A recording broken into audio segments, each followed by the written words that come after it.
Shalom Avracha, mes bien chers, ce Shabbat, Parashat Shemot, donc on change de livre. C'est le livre de l'Exode, Bezrat Hashem, on a fini Bereshit, Shemot.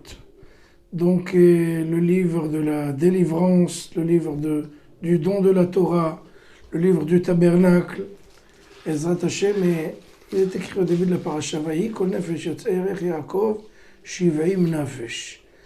Toutes les âmes, le peuple d'Israël est une seule âme. Shiv'im nafesh. On écrit 70 âmes, mais âme 70. Comme on dit au singulier, pas au pluriel. Chaque fois qu'on nous appelle le peuple d'Israël, on est un. On n'est pas des unités, mais on est une seule. En fait, une seule entité.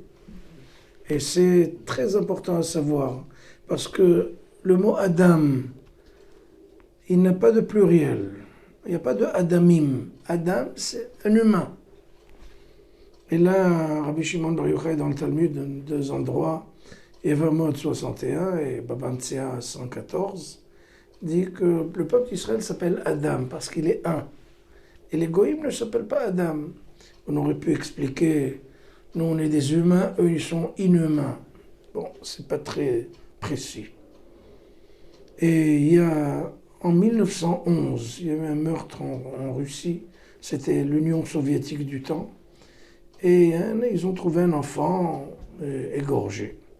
Bien entendu, ils ont accusé immédiatement un juif qui était dans la région, dans les parages, qui s'appelait Menachem Mendel Beilin. Et ils l'ont accusé, le procès, quelque chose qui ressemble à l'affaire Dreyfus.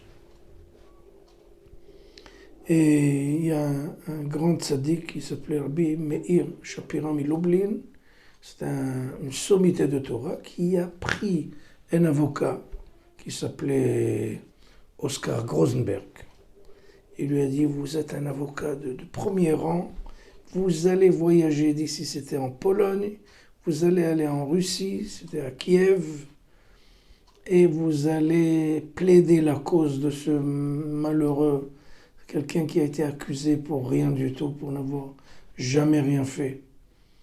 Et l'avocat qui voyage nuit et jour, y compris les Shabbats, y compris Rosh Hashanah, il est arrivé la veille de Yom Kippourim, c'était le lendemain de Yom Kippourim, c'était le procès justement. Et là, les avocats de celui qui est décédé, ils essayaient de tout faire pour lui trouver, à vrai dire. Ils avaient déjà trouvé une bande de délinquants, mais comme ils avaient commencé le procès, ils ne pouvaient pas faire marche arrière. Ils se sont dit, bon, on va terminer, on va exterminer ce juif-là. Et le juge, en disant, monsieur l'avocat, dans votre Torah, c'est écrit ce que j'avais dit, que vous appelez Adam, Adamatem, et que les Goïms ne s'appellent pas Adam, ne sont pas humains. Ou est-ce que vous avez une explication? Parce qu'on n'est pas humain, donc vous pouvez nous tuer, donc vous pouvez nous assassiner. C'est ça en vérité votre argument. C'est le juge qui a dit ça. Et l'avocat qui lui répond un smash à la figure. Il dit, écoutez monsieur, chez nous, Adam, ça veut dire le peuple d'Israël. On est une seule entité, un seul peuple, une seule âme, la même source des âmes. Donc on s'appelle comme ça. Il dit, monsieur le juge, moi je suis venu, j'ai fait des milliers de kilomètres pour venir plaider la cause de cet homme. Je ne le connais ni d'Ève ni d'Adam. Je fais ça bénévolement, parce que nous, on est une seule âme. Si quelque chose fait mal à quelqu'un, on a tous mal. Et c'est pour ça que je suis là.